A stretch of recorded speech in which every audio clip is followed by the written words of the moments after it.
नमस्कार, स्वागत है आपका बोलता हिमाचल पर। आज है 7 सितंबर 2025 और हिमाचल प्रदेश से जुड़ी हुई आज की बड़ी खबरों की जानकारी अपडेट्स हम आपके लिए लेकर आए हैं।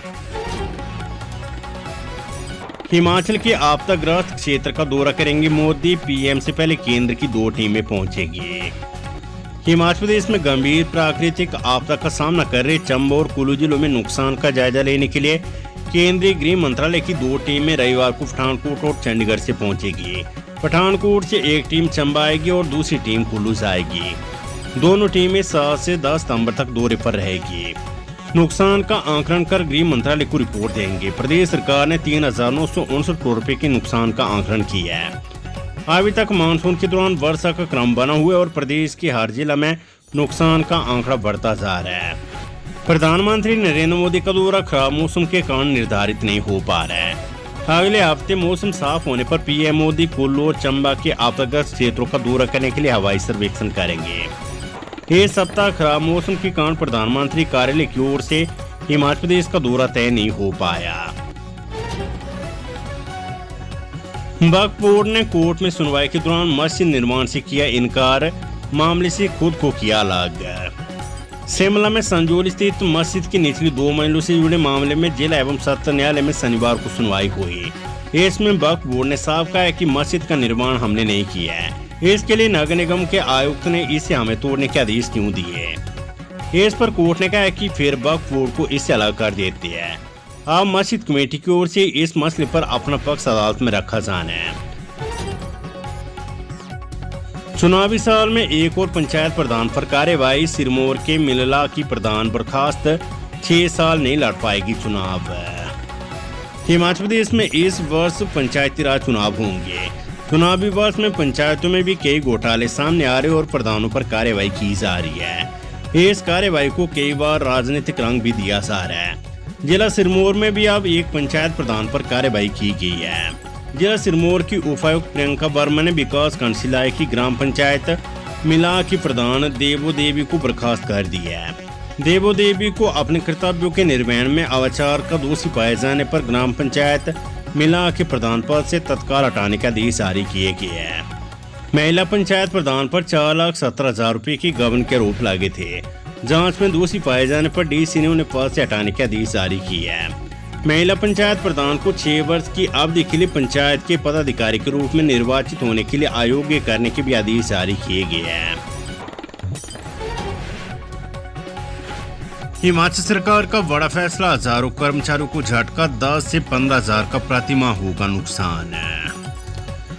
हिमाचल प्रदेश सरकार ने पूर्व भाजपा सरकार के फैसले को पलटते हुए हजारों कर्मचारियों को बड़ा झटका दिया है। इसके तहत कर्मचारियों को दिए गए हायर ग्रेड पे को वापस ले लिया गया है। यानी 6/9/2022 को जारी की गई अधिसूचना, जिसमें 3 जनवरी 2022 से पहले नियुक्त हुए 99 श्रेणियों के विभिन्न कर्मचारियों को 2 वर्ष का नियमित कार्यकाल पूर्ण करने पर उच्च वेतनमान दिया गया था। वित्त विभाग ने अधिसूचना जारी करके ये लाभ वापस ले लिया है। इसके अनुसार इन कर्मचारियों का पुनः वेतन निर्धारित किया जाएगा, जिससे एक कर्मचारी को प्रतिमाह 10,000 से 15,000 रुपए तक का वित्तीय नुकसान होगा। इसके बावजूद अधिसूचना में स्पष्ट किया गया है कि इस अवधि की इनसे रिकवरी नहीं होगी। अधिसूचना के जारी होने के बाद हिमाचल प्रदेश सचिवालय सेवाएं कर्मचारी संगठन के अध्यक्ष संजीव शर्मा की अध्यक्षता में बैठक हुई। बैठक में आगामी 8 सितंबर को मुख्यमंत्री सुखविंदर सिंह सुक्खू, मुख्य सचिव एवं प्रधान सचिव वित्त से मिलकर विरोध जताने और इसे तुरंत प्रभाव से वापस लेने की मांग की जाएगी। नियुक्ति का इंतजार करी आईपीएस को दी पोस्टिंग, 12 एचपीएस बदले। हिमाचल प्रदेश सरकार ने पुलिस विभाग में बड़ा फेरबदल किया है। सरकार ने नियुक्ति का इंतजार करी एक आईपीएस को पोस्टिंग दे दी है, जबकि 12 एचपीएस अधिकारियों की तबादला जारी की है। सरकार ने वर्ष 2022 बैच की आईपीएस एवं नियुक्ति का इंतजार करी सुमेला चौधरी को एसडीपीओ देरा कांगड़ा लगाया है। वेदर अपडेट, हिमाचल में रविवार से धीमा पड़ेगा मानसून, 12 तक कोई अलर्ट नहीं। हिमाचल प्रदेश में शनिवार को येलो अलर्ट के बीच हल्की फुल्की बारिश हुई, जिससे लोगों ने थोड़ी राहत की सांस ली। आगामी दिनों में राहत की बात यह है कि 12 सितंबर तक किसी भी प्रकार का कोई अलर्ट नहीं है। शनिवार को राजधानी शिमला और कुछ अन्य जिलों में बारिश हुई। जबकि कुछ क्षेत्रों में बादल छाए रहे और धूप भी खिली रही। बीते 24 घंटों में बिलासपुर जिले के नैना देवी में सबसे अधिक 136 मिलीमीटर बारिश दर्ज की गई है। उधर कुल्लू के अखाड़ा बाजार में बीते दिन हुए भूस्खलन में दबे लोगों को निकालने के लिए सर्च ऑपरेशन जारी रहा। राज्य आपातकालीन परिचालन केंद्र की रिपोर्ट के अनुसार इस मानसून सीजन में अब तक 366 लोगों की मौत हो चुकी है, 41 लोग लापता और 426 घायल हुए हैं। मौसम ने शनिवार को थोड़ा साथ दिया तो विभागीय मशीनरी और लेबर ने बंद पड़े 204 संपर्क मार्ग ठीक किए है, 505 ट्रांसफार्मर दुरुस्त बनाएगी और 84 पेयजल योजनाएं भी ठीक की है। बावजूद इसके 3 नेशनल हाईवे और 897 संपर्क मार्ग अवरुद्ध रहे। मानसून सीजन के दौरान अब तक हिमाचल प्रदेश में 135 भूस्खलन, 95 फ्लैश फ्लड और 45 बादल फटने की घटनाएं दर्ज की जा चुकी है। भरमौर में फंसे श्रद्धालुओं के लिए चलाया गया रेस्क्यू अभियान सफलतापूर्वक संपन्न। चंबा जिला प्रशासन द्वारा भरमौर में फंसे मनमीज यात्रा के श्रद्धालुओं की सुरक्षित वापसी के लिए चलाया गया अभियान सफलतापूर्वक पूर्ण हो गया है।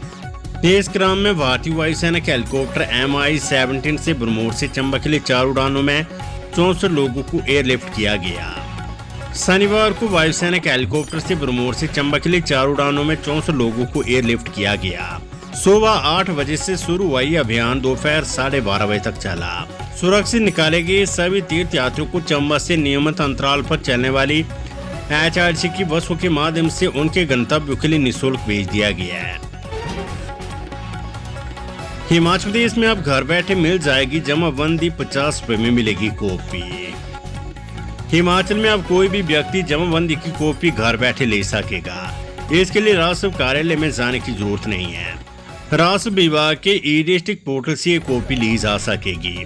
पूरे प्रदेश में इसकी सभी तरह के कामों के लिए कानूनी वैधता होगी। इस बारे में अतिरिक्त मुख्य सचिव राजस्व कमलेश कुमार पंत के माध्यम से अधिसूचना जारी की गई है।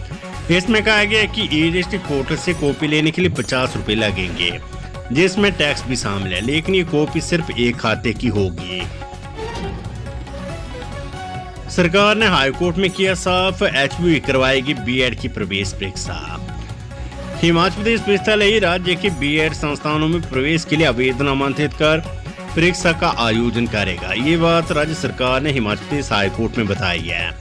इसके साथ ही कहा गया है कि अगले शैक्षणिक सत्र से राज्य में B.Ed संस्थानों पाठ्यक्रमों के लिए समानता भी केवल हिमाचल प्रदेश विश्वविद्यालय से लेनी होगी। न्यायाधीश अजय मोहन गोयल के समक्ष मामले की सुनवाई के दौरान बताया गया कि निर्णय छात्रों के व्यापक हित को ध्यान में रखते हुए लिया गया है। मौसम की दोहरीमार से हिमाचल की 4,500 करोड़ रुपए की आर्थिकी पर संकट, रंग बदलने लगा सेब। हिमाचल प्रदेश में हाईवे सहित संपर्क सड़कें बाधित होने और मैदानी इलाकों दिल्ली, पंजाब, राजस्थान में बाढ़ से हुए जलभराव से प्रदेश की 4,500 करोड़ रुपए की सेब आर्थिकी पर संकट के बादल मंडरा गए हैं। मौसम की दोहरीमार से करोड़ों का सेब फंस गया है। मैदानी क्षेत्रों में जलभराव के कारण लदानियों खरीदार ने सेब खरीदने से इनकार कर दिया है। इससे ट्रकों, पिकअप और गोदामों में रखा गया सेब खराब हो रहा है। शिमला जिले में 260 सड़कें बंद होने से करोड़ों रुपए का सेब फंसा हुआ है। आपदा में छुट्टियों के बीच खोला था कोचिंग सेंटर, जांच रिपोर्ट के बाद DC शिमला ने दिया FIR का आदेश। उपायुक्त शिमला अनुपम कश्यप ने शिमला शहर के संजौली स्थित आकाश कोचिंग सेंटर पर FIR दर्ज करने के निर्देश जारी किए हैं। जिला प्रशासन की ओर से 3 और 4 सितंबर को आपदा प्रबंधन अधिनियम 2005 के तहत 7 सितंबर तक सभी शिक्षण और कोचिंग संस्थानों को बंद रखने के आदेश दिए गए थे, लेकिन संजौली में आकाश कोचिंग सेंटर पर इन आदेशों की खुलेआम अवहेलना की गई। जिला प्रशासन को इंटरनेट मीडिया के माध्यम से इसकी शिकायत मिली थी कि संस्थान में कक्षाएं चलाई जा रही है। नदियों में बहकर आई लकड़ी पर सुप्रीम कोर्ट की सख्ती के बाद हरकत में आया सिस्टम, हिमाचल का पुष्पा कौन है? हिमाचल प्रदेश की नदियों में बहकर आई लकड़ियों को लेकर सर्वोच्च न्यायालय की टिप्पणी के बाद वन विभाग हरकत में आ गया है। विभाग ने इस पूरे मामले की नए सिरे से रिपोर्ट तलब की है। अतिरिक्त मुख्य सचिव वन कमलेश कुमार पंत ने विभाग को रावी में बहकर आई लकड़ियों की रिपोर्ट तैयार करने को कहा है। इसी तरह ब्यास में भी लकड़ियों को लेकर नए सिरे से रिपोर्ट तैयार करने को कहा गया है। इस रिपोर्ट के आधार पर सरकार अपना जवाब तैयार करेगी, जिसे सुप्रीम कोर्ट में दायर किया जाएगा। वन विभाग के फील्ड अधिकारी अब इसमें जुट गए हैं। इसके लिए संबंधित क्षेत्रों में ड्रोन से भी मैपिंग करवाई जाएगी ताकि कोर्ट को वस्तु स्थिति से अवगत करवाया जा सके। नदियों में बड़े पैमाने पर बह कर आई लकड़ी के बाद ये सवाल उठ रहे कि आखिर हिमाचल का पुष्पा कौन है। इंटरनेट मीडिया पर वायरल हुई फोटो पुष्पा फिल्म में बांध से चंदन की तस्करी की तरह प्रतीत हो रही है। हिमाचल प्रदेश सरकार ने कर्मचारियों के वेतन संबंधी नियमों में किया बड़ा संशोधन, जनवरी 2022 से माना जाएगा लागू। हिमाचल प्रदेश सरकार ने कर्मचारियों के वेतन से संबंधित नियमों में संशोधन किया है। संशोधित नियमों को 3 जनवरी 2022 से लागू माना जाएगा। संशोधन के बाद सरकार ने 2022 के संशोधित वेतन के नियम 7A का विलोप कर दिया है। इस नियम के विलोप के बाद किसी भी कर्मचारी जिसके पास निर्धारित वेतन से अधिक धन गया है, किसी तरह की कोई वसूली नहीं होगी। वित्त विभाग के प्रधान सचिव देवेश कुमार ने हिमाचल प्रदेश सिविल सर्विसेज संशोधित वेतन नियम 2025 में संशोधन को लेकर अधिसूचना जारी की है। हिमाचल प्रदेश सिविल सर्विस संशोधित वेतन नियम 7 कर्मचारियों के वेतन से जुड़ा है। विभाग ने इस नियम को संशोधित कर 7A का विलोप कर दिया है।